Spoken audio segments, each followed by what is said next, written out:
পুরীর জগন্নাথ মন্দির, যা ভারতের কলিঙ্গ স্থাপত্যগুলোর মধ্যে অন্যতম একটি এবং হিন্দুদের প্রধান 4টি ধামের মধ্যে অন্যতম একটি তীর্থস্থান।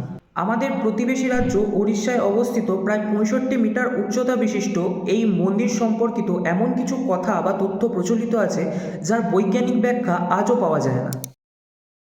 প্রথমত, প্রায় 214 ফুট উঁচু হওয়া সত্ত্বেও জগন্নাথ মন্দিরের চূড়ার কোনো রকম ছায়া মাটিতে পড়ে না, যার কোনো বৈজ্ঞানিক ব্যাখ্যা আজও নেই। জগন্নাথ মন্দিরের চূড়ায় যে পতাকা বা ধ্বজা লাগানো থাকে সেটি অতি আশ্চর্যজনকভাবে হাওয়ার বিপরীত দিকে ওড়ে। জগন্নাথ মন্দিরের চূড়ায় যে সুদর্শন চক্রটি বসানো আছে সেটিকে শহর বা মন্দিরের যে কোনো প্রান্ত থেকেই দেখলে মনে হয় সে দর্শকের দিকেই মুখ করে আছে। জগন্নাথ মন্দিরে 56 ভোগ রান্না করার বড়ই একটি অলৌকিক নিয়ম প্রচলিত আছে।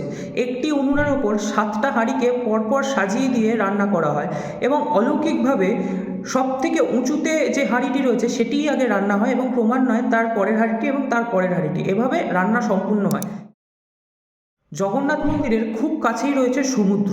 বলা হয় পুরীর জগন্নাথ মন্দিরের প্রবেশদ্বার দিয়ে প্রবেশ করার মুহূর্তেই সমুদ্রের সমস্ত গর্জন শোনা বন্ধ হয়ে যায়।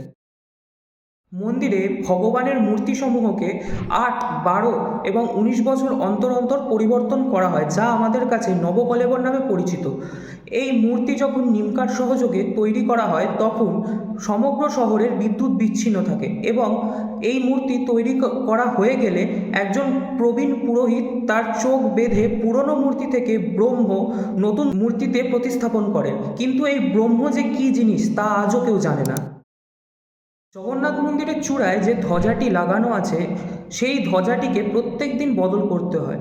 প্রায় 214 ফুট উচ্চতা বিশিষ্ট এই মন্দিরের চূড়ায় উঠে একজন সেবাই প্রত্যেক দিন এই ধ্বজাটি বদল করে। কথিত আছে যদি এই ধ্বজাটি একদিনও বদল করা না হয় তাহলে 18 বছর মন্দিরটিকে বন্ধ রাখতে হবে।